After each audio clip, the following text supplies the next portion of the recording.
자, 1강 잘 들으셨죠? 자, 다음 2강에서는 서울대학교 면접과 전공 역량, 거기에 맞는 일반 선택 과목과 진로 선택 과목에 대한 가이드 같이 소개해 드리면서 말씀드리겠습니다. 공유 화면을 같이 보시기 바랍니다. 민서도 잘 지금 듣고 있지? 민서도 잘 따라와 주길 바라고. 자, 볼게. 자, 2023학년도 서울대학교 면접 및 구술고사 지금 이렇게 나와 있죠. 제가 잠깐만 시스템을 좀 다시 확인을 좀 하고 다시 들어가겠습니다. 오케이. 자, 오케이 민서. 우선 이거 모니터를 끌게. 오케이. 자, 면접 및 구술고사 그래서 공동 출제 문항 활용 모집 단위 이렇게 되어 있습니다. 그래서 면접이 이제 중요해지는 시기예요. 왜냐하면 내년 이후에는 올해까지만 이제 자기소개서 있고 자소서가 없어진다 그랬죠. 그러니까 없어지는 자소서는 교과목 색특사항으로 다 들어가서 정밀적으로 타겟팅이 돼서 교사의 시선을 통한 그 학생을 관찰한 눈으로서 그렇게 이제 그 쓰여지는데 그게 자소서로서 대신하죠. 그런데 문제가 우리가 이제 뒷부분에서 진로 선택 과목과 일반 선택 과목, 진로 선택 타겟팅이 되면 내가 이 진로 선택 과목을 어떤 의미에서 어떻게 내가 듣고 어떻게 이끌고 어떻게 하는지 학생의 관점이 있어야 그것이 타겟팅이 돼서 그 교사의 시점으로 그것이 읽혀서 세특에 쓰인다는 얘기예요. 자세한 얘기를 제가 뒷부분에 좀 더 드리겠습니다. 우선은 평가 방법은 지원자 1명을 대상으로 하여 복수의 면접위원이 실시하고 제출 서류를 참고하여 추가 질문할 수 있음. 진위 여부를 따진다는 얘기일 수 있는데 진위 여부를 넘어서서 이 서울대 정도 되면 본인이 해야 되는 건 당연한 거고 이걸 통해서 이 학생이 느끼고 얻고 깨달은 게 무엇인가를 이 학생만의 관점으로 성장된 게 무엇인가를 면접위원들이 평가를 해요. 그것은 이 학생이 뭐 프로젝트나 진로 활동을 통해서 했던 이 학생만의 어떤 전공에 대한 관점들이 있어야 된다는 얘기고 아까 제가 진로 선택 과목에서 마찬가지로 일반 선택 과목은 다 짜놓은 국영수사과를 고등학교 1학년이 고교학점제가 되면 하는 건데 이것은 100분율로 표시가 돼서 100점, 90점 지금처럼 그렇게 표시가 돼요. 성적표에. 근데 2학년 때 진로 선택 과목 듣는 것은 이제 절대평가가 돼서 A 풀 A 이렇게 되는데 내가 의대를 가겠다고 하는 학생이 어떤 관점에서 내가 국어와 커뮤니케이션이라고 하는 진로 선택 과목을 들었어. 이 학생은 내가 예를 들어서 그 신경정신과, 정신의학과 의사가 되고 싶은데 난독증을 우리가 해결하기 위한, 고치기 위한 그 전문의가 되고 싶어요. 그 아이의 의미를 찾아야 돼요. 의학을 찾으면 안 되고 의미를 이 아이 삶에서 의미를 찾아서 그런 의미가 있는 학생입니다. 그래서 국어와 커뮤니케이션 진로 선택 과목을 내가 들어서 이 아이가 이제 이과생이 우리가 이제 의대를 가는 게 이과의 영역이라고 생각할 수 있지만 지금은 이과 문과의 영역이 없어요. 의대는 뒤에서 보시면 면접 문항들이나 면접에 대한 그 가이드라인을 보시면 알겠지만 융합적인 사고력이 굉장히 중요합니다. 이과적인 부분도 있어야 되지만 문과적인 부분도 있어야 돼요. 생명을 우리가 다루는 그런 직업이기 때문에 이 아이는 국어 그 진로 선택 시간에 우리가 아이가 국어와 커뮤니케이션 시간에 난독증을 해결하기 위한 것을 이 아이의 프로젝트로 삼고 그 진로 선택 과목에 들어가서 이 아이가 그 관점에서 그런 프로젝트에 대한 발제와 그런 조사와 이런 것들을 해내는 거예요. 그러면 이거를 바라본 세특사항을 적는 그 국어와 커뮤니케이션 담당 교사는 이 아이가 어떤 관점에서 자신의 꿈을 해결하기 위해서 우리가 성장하기 위해서 이렇게 했다는 그 프로젝트의 내용을 적는 거예요. 무슨 말씀인지 아시겠어요? 그러니 이 아이가 거기에 대한 관점이 없다면 거기에 대한 이 아이의 어떤 그런 시선이 없다면 무슨 구술고사 면접에 가서 무슨 얘기를 하겠습니까? 원하는 게 그거거든요. 자, 보세요. 면접 및 구술고사는 평가 내용이에요. 서울대학교. 고등학교 교육과정 상하이 기본 개념 이해를 토대로 일반 선택 과목의 국영수사과를 토대로 아까 제가 서울대학교 이제 공부 잘하고 똑똑하고 서울대학교 가는 학생들은 공부만 잘해서 이 공부라는 의미가 일반 과목에 대한 것만 잘해서가 아니라 이거를 토대로 자기가 할 수 있는 어떤 융합적인 사고력으로 뛰어넘어서 진로 선택 과목에 해당되는 것을 관점을 자기가 갖추고 찾고 성장하는 이 학생들 공부는 기본으로 잘하는 거고 그 다음에 지금의 우리가 말하는 그 공부는 국영수사과의 공부고 그걸 뛰어넘어서 본인의 융합적인 사고력까지 갖춘 학생들이 이제는 진정한 똑똑한 학생들이고 서울대 갈 수 있는 학생들이다. 근데 비단 이것이 이미 서울대뿐만이 아니라 연세대를 가던 고려대를 가던 한국예술조막학교를 가던 이 무한 경쟁 시대에 이런 아이의 사고력이 필요하다는 거죠. 그래서 보면 그거를 단순 토대로 단순 정답이나 단편 지식이 아닌 뭐라고 나와 있습니까? 종합적인 사고력을 평가하는 데 중점을 두고 있다고 그래요. 이거는 강조 표시를 좀 하고 싶네요. 중요한 부분이죠. 강조가 안 되네요. 다시 해볼게요. 종합적인 사고력을 표현하는 데 중점을 두고 있다. 되네요, 이제. 주어진 제시문의 질문을 바탕으로 면접관과 수험생 사이의 자유로운 상호작용을 통해 문제 해결 능력과 논리적이고 창의적인 사고 능력, 논리적이고 창의적인 종합적으로 평가한다. 그래서 일반선은 어떤 그 과목들의 전공들의 그런 이제 기본적인 어떤 그 면접, 근데 의대 교대에 이런 그 수의학과 마찬가지 의대에 다 포함되는 거예요. 생명을 다루니까 또 교대 사범대 아이를 길러내는 선생님의 입장에 더 전공에 대한 세부적인 것들이 많이 들어올 수밖에 없다. 더 깐깐하게 볼 수밖에 없다. 이렇게 이제 보는 거예요. 그러니까 거기에 대한 준비는 관점에 대한 준비. 학생부 종합전형에 이런 기술적인 부분들은 다 누구나 얘기할 수 있어요. 그리고 이걸 받아들이는 게 어떻게 받아들이냐에 따라서 물론 해석이 달라지겠지만 다 누구나 얘기할 수 있지만 제 권현 선생이 우리 학부모들에게 또 우리 학생들에게 말씀드리고 싶은 거는 관점을 길러라. 관점 교육이 굉장히 중요하다. 이미 어렸을 때부터 이것이 잘 돼 있는 학생은 고교학점제가 되던 박칼로니아 논술이 앞으로 이제 또 대학에서는 움직이고 있는 추세거든요.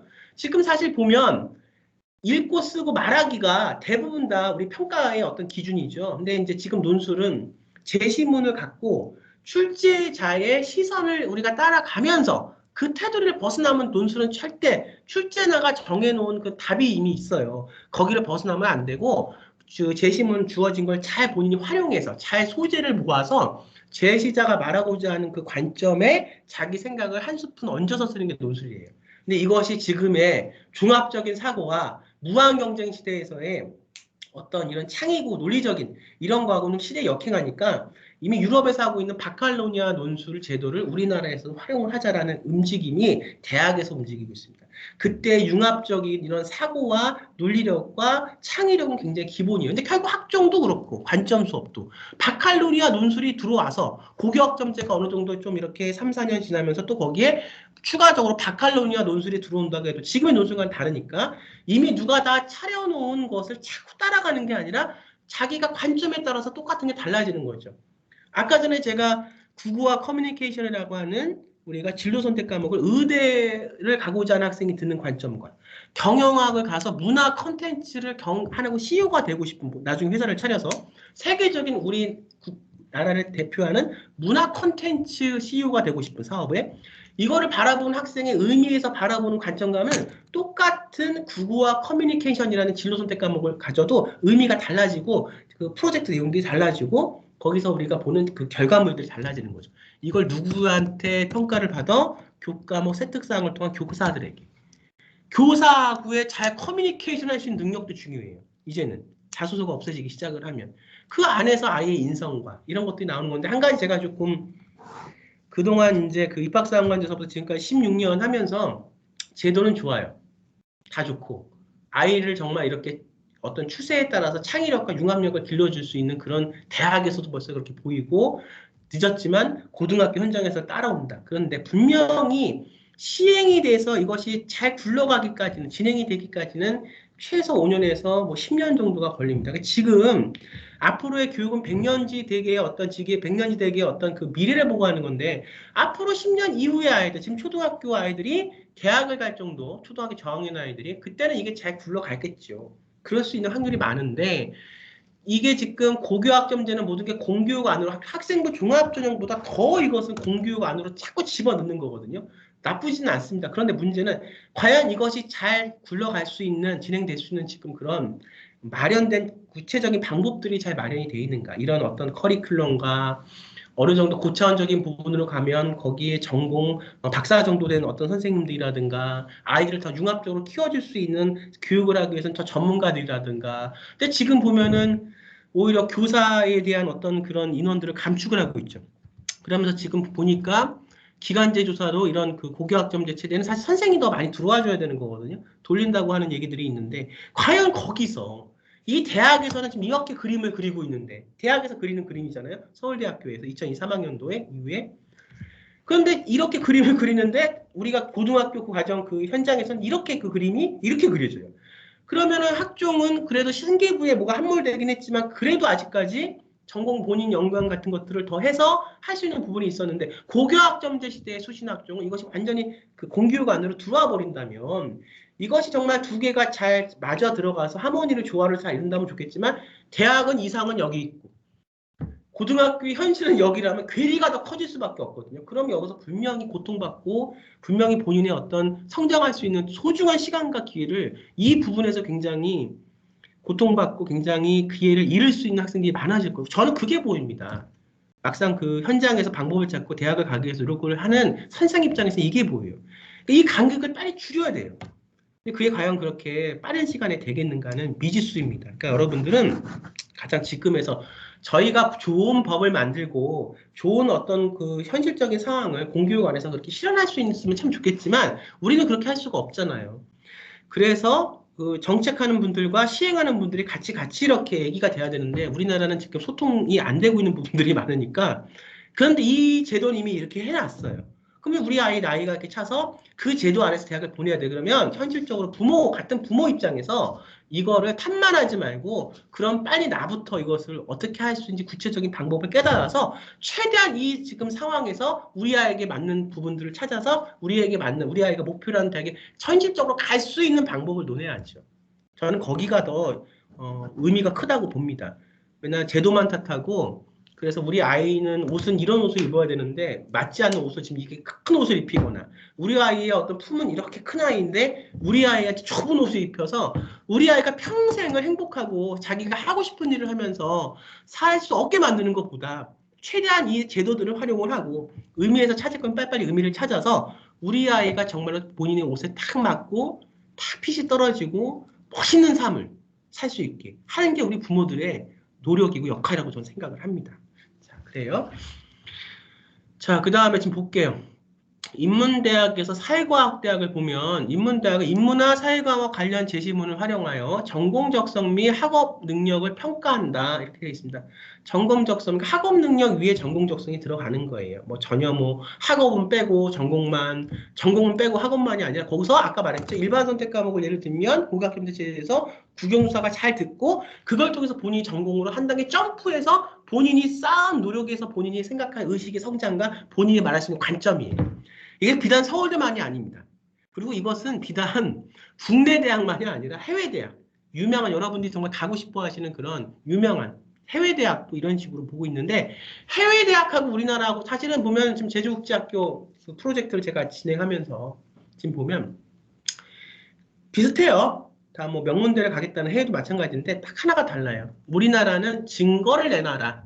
자꾸 공교육 안으로 이렇게 파고 들어가는 거예요. 네가 했다 그러면 과연 생계부를 통해서 우리가 좀 보자. 네가 했다 그러면 증빙서를 통해서 그 증빙이 정말 정확하게 공인된 기관에서 된 건 좀 보자. 내놔라. 이게 우리나라의 수시고 해외 입시는 이제 에세이를 쓰죠.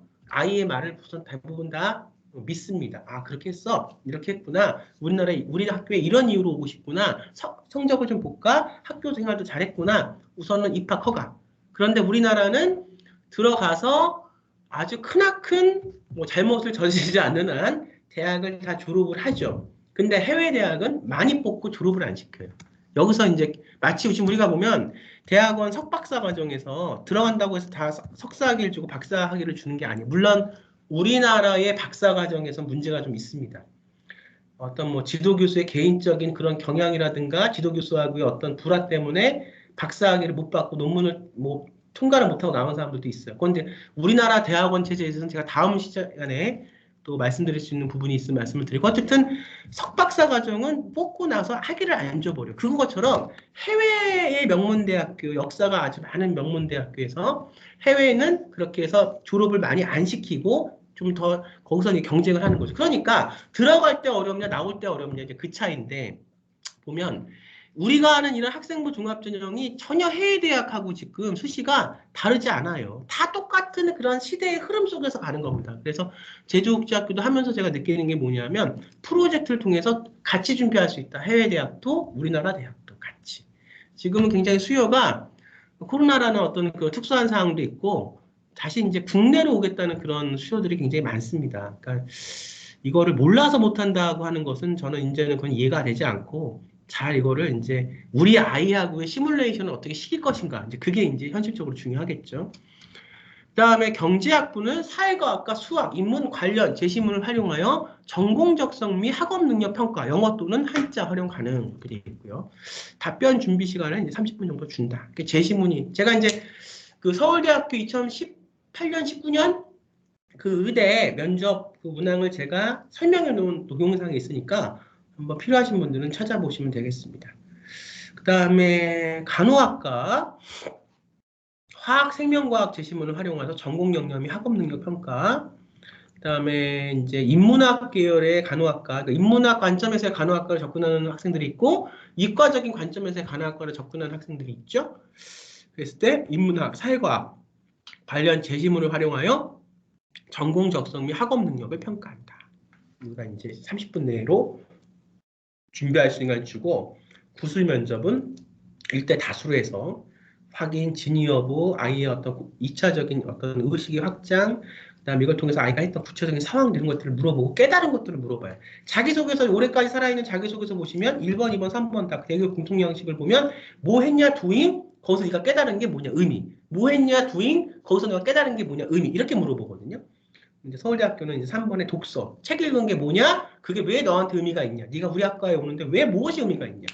아주 기본적인 내용인데 이렇게 기본적인 내용에서 정말 준비를 잘한 아이들은 의미가 나온다는 본인만의 의미가. 누가 봐도 그것은 다른 사람이 한 얘기를 따라한 게 아니라 얘 거구나 이렇게 볼 수 있는 의미가. 아니 민서야 의미가 나와야 된다. 의미가. 그거를 너가 뛰어넘지 못하면 절대 좋은 대학교는 갈 수가 없어.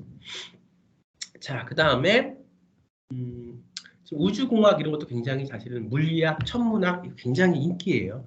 우주에 대한 것들 저번 입시에서의 저번 연도의 그 면접 문항은 시간 타임 패러독스 우리가 차원에 대한 문항들이 나왔죠. 굉장히 재밌고 창의적인 아이의 어떤 잠재 능력을 평소에 본인이 읽은 책과 본인이 뭘 공부하고 지금 본인의 시점, 시선이 어딜 향해 있는가가 잘 드러날 수 있는 그런 문제들로 구성이 되어 있었어요. 굉장히 좀 재밌었습니다.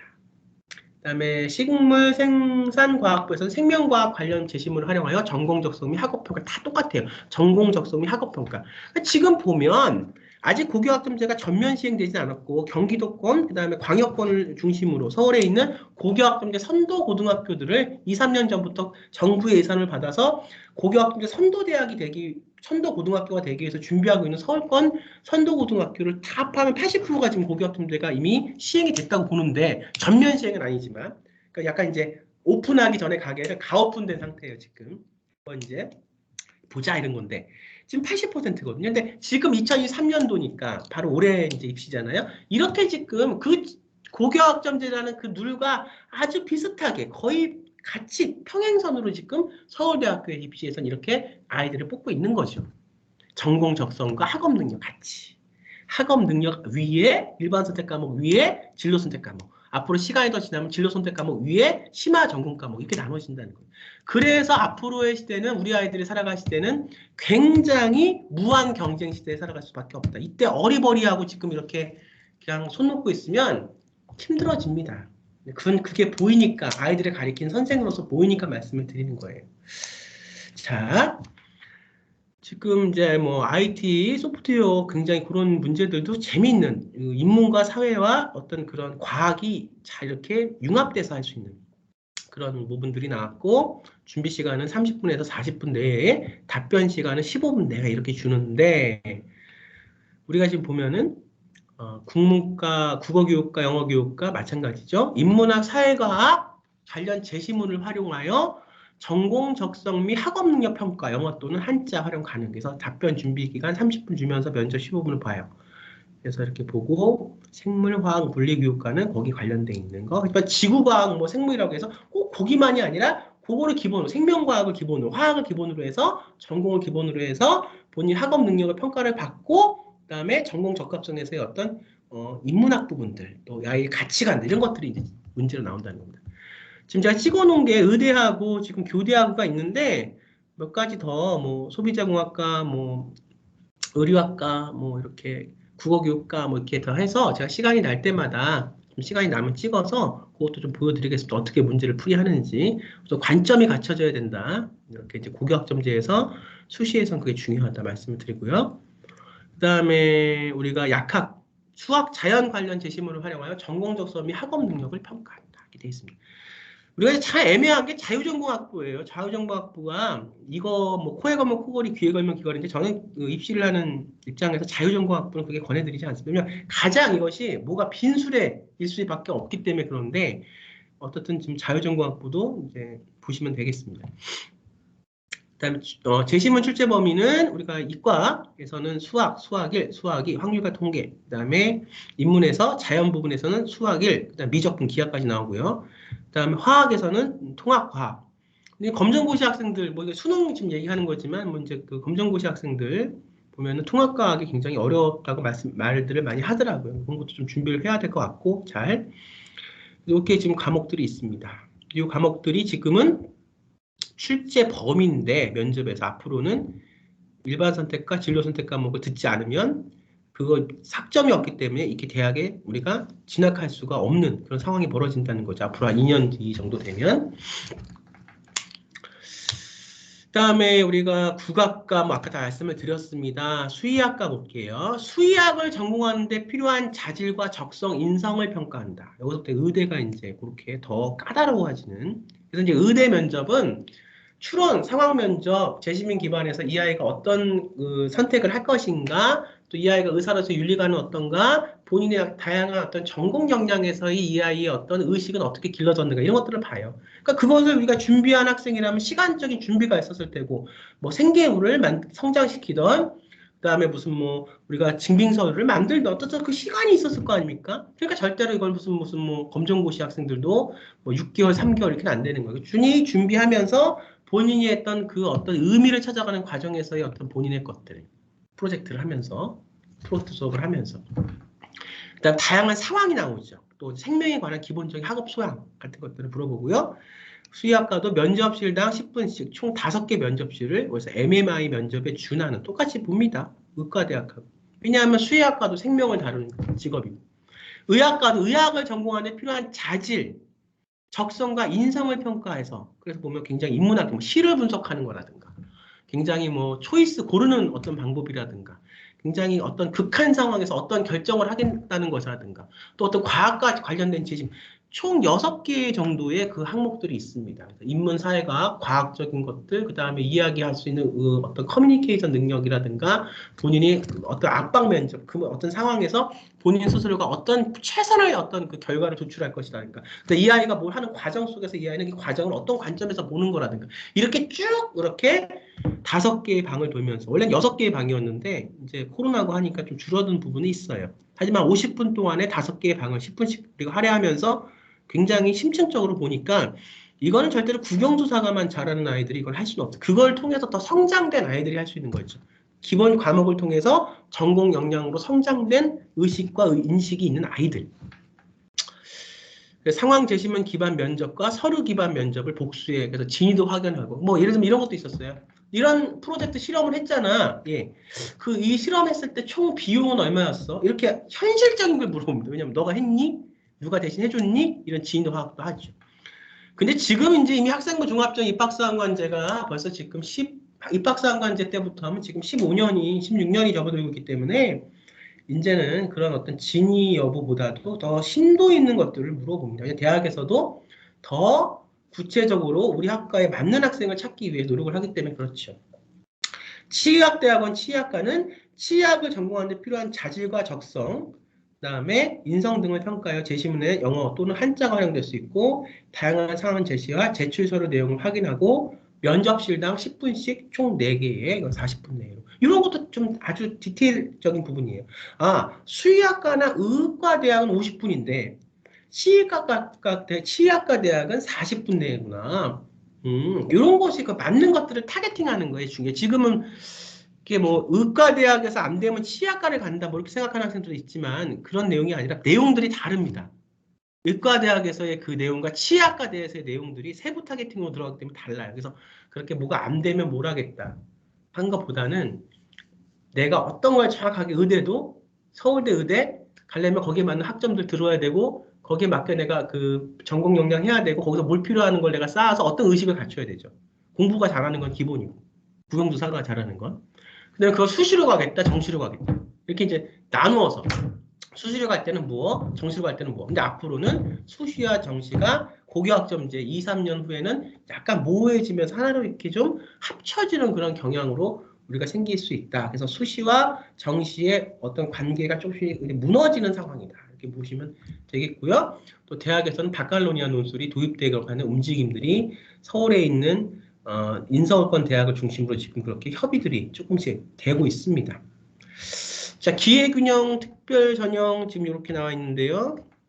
지금 우리가 농어촌 학생들 지금 이렇게 있어요. 한번 읽어볼까요? 농어촌 학생들 지원 자격은 2023년 2월 고등학교 졸업 예정자로서 아래 가 또는 나에 해당하는 소속 고등학교장의 추천을 받은 자, 단 고등학교별 추천 인원은 3명, 2명이며 이 고등학교는 반드시 학교장 직인이 날인된 추천자 명령을 서류 제출 기간 내 공문으로 제출해야 한다. 그래서 이제 우리가 농어촌 학생들을 좀 이렇게 이 전형을 좀 이렇게 어떤 전략적으로 활용하시는 분들도 있는데 글쎄요.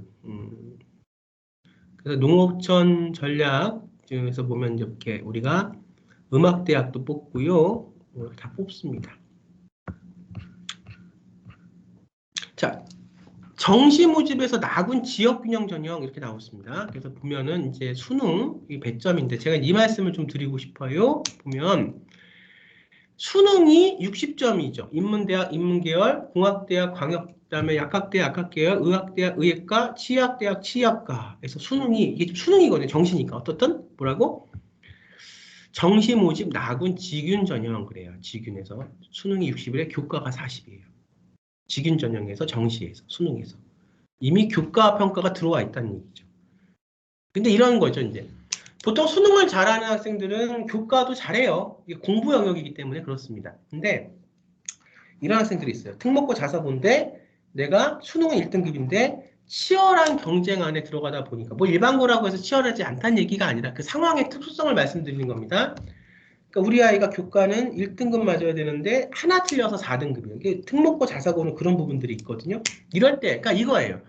내가 직윤으로 우리 아이를 서울대학교를 보낼 거라는 것은 이미 그 중학교 때부터 그것은 대학 입시는 변하긴 하지만 한꺼번에 확 변하는 게 아니라 차근차근 변하니까 트렌드를 알고 있어야 되고 눈여겨서 그러면 지금 그렇게 전략이 짜여지면 우리 아이는 특목고를 보내지 않는 거죠. 왜냐하면 직윤으로 갈 거면 수능과 교과가 같이 들어가니까. 근데 이 학생이 일반 학교에 갔으면 예를 들면은 1등급인데 특목고니까 하나 틀려가지고 4등급이야. 이때 교과 평가는 등급수가 어떤 낮기 때문에 좋은 것보다는 안 좋게 평가가 되는 거죠. 그런데 서울대학교에서 뒷부분에 이제 거기에 대한 좀 보완책들을 말씀을 드리는 게 있었는데 지금 그래서 이제 보면 지역균형에서 수능 정시에서 나군에서 직윤 전형은 수능 60에 교과 40이다. 이렇게 되어 있습니다. 이것도 전략입니다. 그러니까는 얻어 걸려서 찾는 게 아니라 우리 아이가 대학을 가는데 고등학교를 갔는데 수능도 잘 보고 내신도 1등이네. 물론 그거는 직윤을 활용할 수 있겠죠. 학교장 추천을 받고 하면. 근데 얻어 걸려서 가는 게 아니라 이제는 그것을 이렇게 먼저 해놓고 거기에 맞게 계획을 짜서 가야 된다는 거죠. 수능 탐구 영역의 어떤 상대 변형 비율을 보면 이렇게 좀 국어 100, 수학 120, 뭐 사회탐 80 이렇게 나와 있어요. 여러분들이 좀 찾아서 이거 보시면 될 것 같고요. 산출 방법도 직윤 수능에서는 이렇게 되어 있습니다. 근데 제가 이제 말씀드릴 게 이거예요. 교과평가. 2023학년도부터 교과평가에 대한 게 나오는데 평가 등급이 우리가 A면 10점이고요. B면 6점이고 C는 0점이거든요. 이게 두 명의 평가자가 독립적으로 한 명한테만 그걸 하면 시선이 분산, 하나의 독단적인 시선으로 갈 수 있으니까 두 명이 같이 평가를 해요. 그래서 등급을 부여하고 아래 조합에 따라 점수를 부여하는데 AA는 10점, AB는 8점, BB는 6점, BC는 3점, CC는 0점 그래요. 이게 무슨 얘기냐. 그래서 여기 보면 교과평가 세부 항목은 26쪽을 참고하라고 그랬잖아요. 제가 이제 그걸 같이 말씀을 좀 드리겠습니다. 이게 이제 고교학점제 체제하고 맞물리면서 진화가 되는 부분인데요. 자, 26페이지에 가서 말씀을 드리도록 하겠습니다. 자, 수능 목표고요. 수능 목표는 다음 시간에 꼭 말씀을 드릴게요. 정시묘지 교과평가 이게 중요합니다.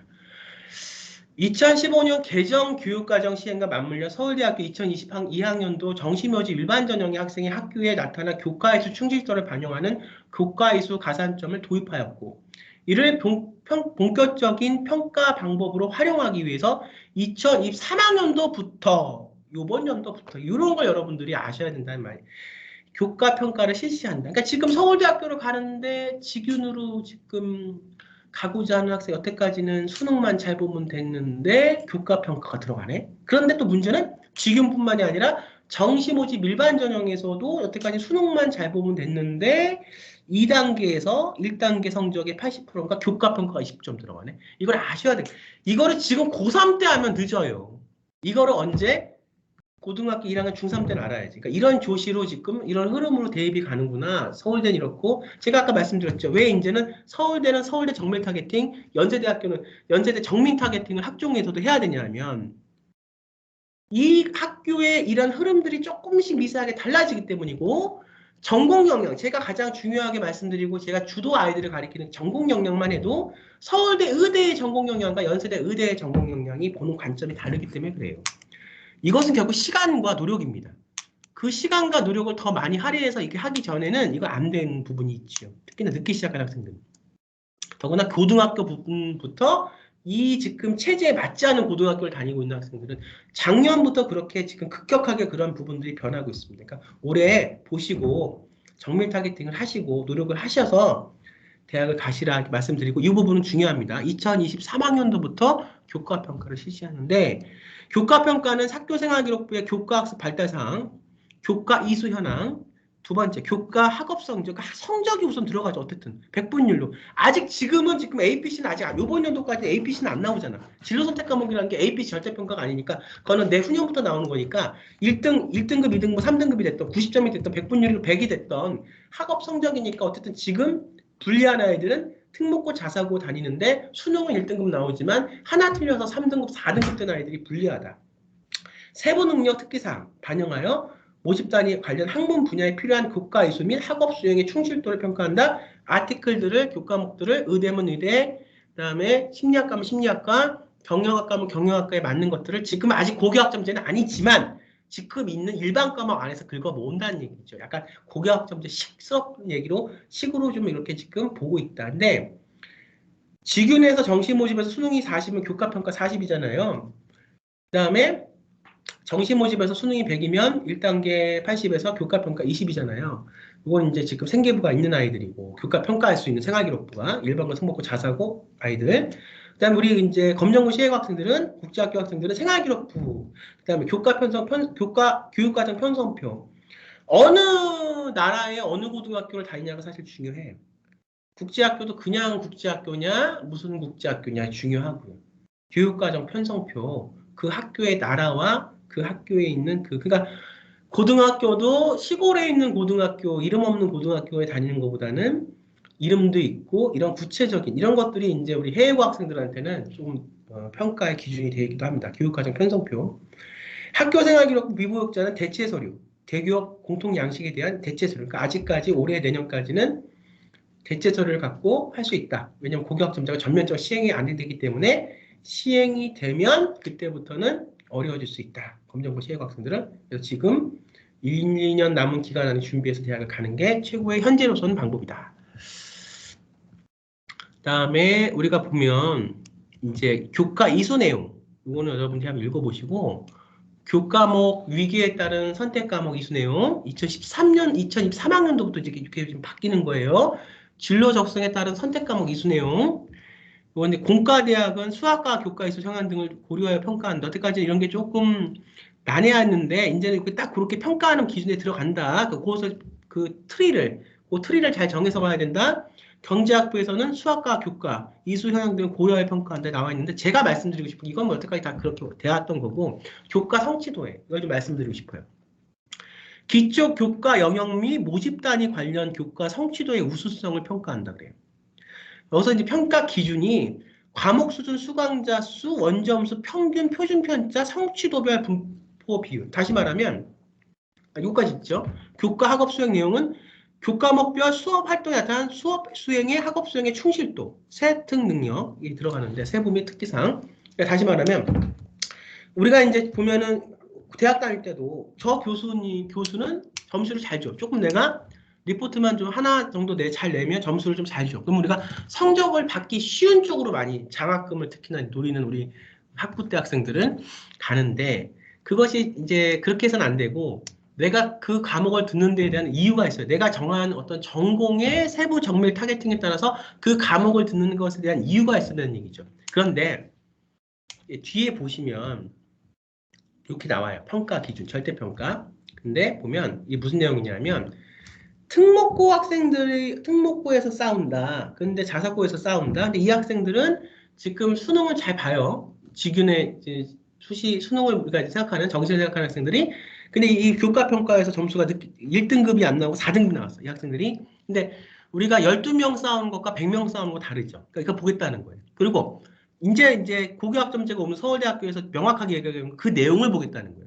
얘가 점수는 특목고에서 점수는 얘가 3등급, 4등급이 나왔어요. 근데 이게 지금 다른 학과보다 일반 학교보다 어떤 내용의 수업을 들어서 더 어려운 수업을 들었는데 얘가 지금 더 그 싸우는 어떤 인원들도 적고 해서 얘가 지금 퍼센트 페이지가 불리하기 때문에 내용은 더 좋은 걸 들었는데 했는데 과목을 이 학생이 4등급이다, 3등급. 그럼 그걸 좀 보겠다는 얘기예요. 자, 볼게요. A. 평가 기준 절대평가. 모집 단위 학문 분야 관련 교과목을 적극적으로 선택한 모집 단위 학문 분야. 경영학과면 경영학과. 정치외교학과면 정치외교학과. 의과학과면 의학과. 그 다음 사범대면 사범대, 교대면 교대. 뭐 서울대 교대는 없으니까 사범대죠. 그 다음에 근데 이것이 이제 지금 일반 선택 과목 안에서밖에는 아직까지 올해까지는 이게 안 되는데 이제 내후년에 되면 고교학점제가 되면 진로 선택 과목까지 다양하게 들을 수가 있다는 거죠. 어쨌든 지금의 상황에서 그래요. 그 고교학점제로 가는 지금 그 어떤 그 아주 과정에서 그렇다는 거죠. 내가 하고자 하는 내 전공과 관련되어 있는 학문 관련 과목을 적극적으로 선택하여 이수하고 내가 짤 수 있어야 된다는 얘기야. 고교학점제 가면. 교과 성취도가 우수하며 어떻든 1등급, 2등급. 지금의 절대평가는 지금은 상대평가로 쪼개서 가니까 교과목 수업에서 주도적 학업 태도가 나타나는 이것은 세특사항이 그대로 나타나 있는. 그러니까 이것은 뭐 내가 이쁘게 보여서 뭐 되는 것도 아니고 자기소개서에 내가 열심히 했다고 써서 이제 될 것도 아니고 정말 그 수업을 주도적으로 학업을 잘 본인이 자기 주도적인 학업 태도를 보여줄 수 있는가. 이게 이제 중요하다는 얘기죠. A등급 평가 사례, 공과대학 지원자. 그러니까 지금 이게 지금 이제 문과 쪽에 경영학과, 뭐 우리가 정치외교학과, 심리학과 의 학생들은 너무나 그 표가 난해하고 너무 포괄적으로 많죠. 인문학 쪽은. 그러니까 서울대학교에서 요것이 지금 가이드가 이제 한번 나온 거고 앞으로 더 구체적으로 나올 거예요. 근데 지금 이제 가름해 볼 수 있는 하나의 자료죠. 그래서 이과 쪽에 공과대학 지원자를 갖고 이제 예를 든 거죠. 모집 단위 관련 진로 과목 2과목 이상 선택해서 물리학, 화학, 기하 하면서 기초 과목은 국영수들의 모집 단위 교과목 성적이 1, 2등급. 성취도 A 수준이고 이수한 각 교과 수업에 충실한 내용이 나타난 경우 이렇게 되어 있습니다. 그러니까 이 내용을 이제 보겠다는 거예요. 무조건 생계부에 써 있는 1등급, 2등급만 보겠다는 게 아니라 내용을 하지만 이것도 지금 100% 정확하게 지금 가리키는 선생님 입장에서 지금 이것이 타겟팅이 안 되는 부분이 어쨌든 A등급을 받는 아이는 교과목 성적 성취도가 A, 그 다음에 1, 2등급 이렇게 나와. 그러니까는 지금 잘못 내가 고등학교 선택해서 지금 이런 부분들을 활용해서 가야 되는데 지금 특목고라서 열심히 했는데 하나 틀려서 4등급이다. 이건 어쨌든 B로 간다는 거예요. A가 아니고 B등급으로 갈 수밖에 없다는 거죠. B등급에서는 어떻게 이제 보냐. 대학 학업 수학에 필요한 일반적인 수준의 교과 성취점 및 교과 이수 내용, 학업 수행 능력이 나타남. 그러니까 이제 그걸 본다는 거죠. B등급으로. 그래서 어쨌든 아직까지는 백분율 점수가 잘 나오는 게 좋던 거죠. 1등급, 2등급, 성취도 A. 근데 이제 고교학점제에서 이것이 약간 바뀝니다. 일반 선택 과목의 성취도 잘 나와야 되고요. 진로 선택 과목에 의미가 있어야 되고요. 그 의미가 우리가 A, 뭐 A풀 이렇게 나와줘야 되고 그것이 본인이 가고자 하는 대학의 전공과 맞아 들어가야 된다는 거예요. 진로 선택 과목도. C가 제일 낮은 기준 평가인데 교과 성적 및 교과 이수 내용이 미흡하여 충실히 고교 생활을 하지 않은 것으로 판단될 만한 경우. 고교 생활을 충실히 하지 않은 것을 교과 성취도 및 교과 이수 내용이 미흡한 거를 갖고 충실히 고교 생활을 하지 않은 것으로 판단한대요. 이것도 잘 그 문구를 잘 읽어보고 의미를 잘 파악해야 됩니다. 그래서 이제 앞으로 점점 비교과 역량보다는 모든 걸로 내가 가고자 하는 대학에 그 관련돼 있는 전공의 학과가 이제 비교과 영역에서 했던 그런 전공 역량이나 아이의 관점과 이런 흐름들이 이제는 그 학교의 고교학점제에 지금에 있는 그런 수업 내용으로 들어와 버리는 거죠. 그렇지만 아직 그 비교과 역량은 살아있어요. 그때도 그것이 죽는 건 아닌데, 이걸 통해서 이제 생교부에서는 비교과 봉사, 동아리, 뭐 남아있는 걸 갖고 이 아이가 주도적으로 본인이 한 그 학교 생활을 행동으로 옮기는 과정들도 좀 끝까지 그려내야 됩니다. 근데 서울대학교에서 이게 이제 서울대학교에서는 그렇고 다른 대학에서는 또 다른데 어떤 서울대학교에서는 그래요. 그러니까 서울대학교에서 보는 건 뭐다? 역시 공부는 기본으로 깔려야 된다. 이런 얘기죠. 볼게요. 자, 그렇습니다. 지금 시간이 벌써 이렇게 지금 넘어가고 있습니다. 그래서 이것만 좀 하나 읽고 나서 잠깐 끊고 다음 제 3강에서 교과 이수 수준 제가 말씀드렸던 그 일반 과목과 그 다음에 진로 선택 과목에 대한 말씀을 드릴게요. 우선 한번 읽어볼게요. 서울대학교 교과 이수 수준 2023학년도 이후이죠. 서울대학교에서는 고등학교 학생들의 교육과정을 충실히 이수하여 대학 교육에 필요한 기본 소양을 갖추도록 2005년부터 교과 이수 기준을 제시하고 있습니다. 서울대학교의 교과 이수 수준은 지원 자격과 무관하다고는 얘기는 하지만 교과 이수 수준의 충족 여부는 수시 모집 서류 평가 및 정시 모집 교과 평가에 반영됩니다. 뭐라고? 수시 모집 서류가 100인데 평가에 반영이 된대요. 뭐라고? 정시, 아까 그 정시에서 직윤 정시에서 또 일반 정시에서 교과가 일반은 20%, 2차에서 직윤은 1차에서 60에 40% 이렇게 평가가 반영이 되죠. 평가가 된다는 얘기입니다. 2015년 개정 교육과 중에 교과 영역에 따른 교과 이수 기준 1과 선택 과목 이용에 따른 교과 이수 기준 2를 다음과 같이 제시하고 기준 1과 기준 2를 동시에 충족할 수 있는 과목을 이수할 것을 권장합니다. 그러니까 이제 고교학점제는 시작됐다. 예, 보시면 돼요. 이제 보면 좀 더 정확하게 나와야 되는 이과 부분만 많이 나왔죠. 이제 문과는 다양하게 이 어떤 그 관련 학과와 진로 선택 과목들과 관련 학과들이 열릴 수 있고요. 다양하게 할 수 있으니까 서울대학교에서 우선은 문과보다는 이과 쪽으로 지금 가이드라인을 좀 주고 있는 거죠. 탐구와 생활교양에서 전 모집단이 공동으로 교과이수 기준 1은 사회, 역사, 도덕 포함 교과 중 3과목과 과학경영 중 교과 중 3과목 또는 사회, 역사, 도덕 포함 교과 중 2과목과 과학 교과 중 4과목. 탐구, 이과 부분에서 탐구. 그다음에 생활교양은 외국어 또는 한문 중 1과목. 근데 교과에서 2를 보면 이것이 이제 올라가는 1과 2가서 연관성이 있으면서 1에서는 우리가 국영수사과를 목표로 2에서는 일반 선택 과목과 이제 진로 선택 과목을 우리가 이제 하나의 조합으로 나타나서 얘기를 한다는 거죠. 지금 수학에서 일반 선택 과목 4과목 또는 일반 선택 과목 3과목, 진로 선택 과목 하나 이렇게 이제 정할 수 있고요. 과학에서 일반 선택 과목 3과목, 진로 2과목 혹은 일반 선택 과목 2과목, 진로 선택 과목 3과목 이렇게 정할 수 있고 사회에서는 뭐 국제 계열 교과 포함 이렇게 돼 있죠. 일반 선택 과목 3과목, 진로 선택 과목 1과목 또는 일반 2개, 진로 2개 이렇게 정할 수 있다고 합니다. 그럼 요것에 대한 얘기가 뭐냐? 사실 요 부분이 굉장히 고교학점제와 맞물려서 중요한 부분인데요. 요것에 대한 정확한 얘기는 다음 강의에 이어서 말씀을 드리도록 하겠습니다. 우선은 다음 시간에 이어서 말씀을 드리고 여기서 잠깐 강의를 끊고요. 바로 다음 시간에 찾아뵙도록 하겠습니다. 여러분 고생 많으셨습니다. 감사합니다.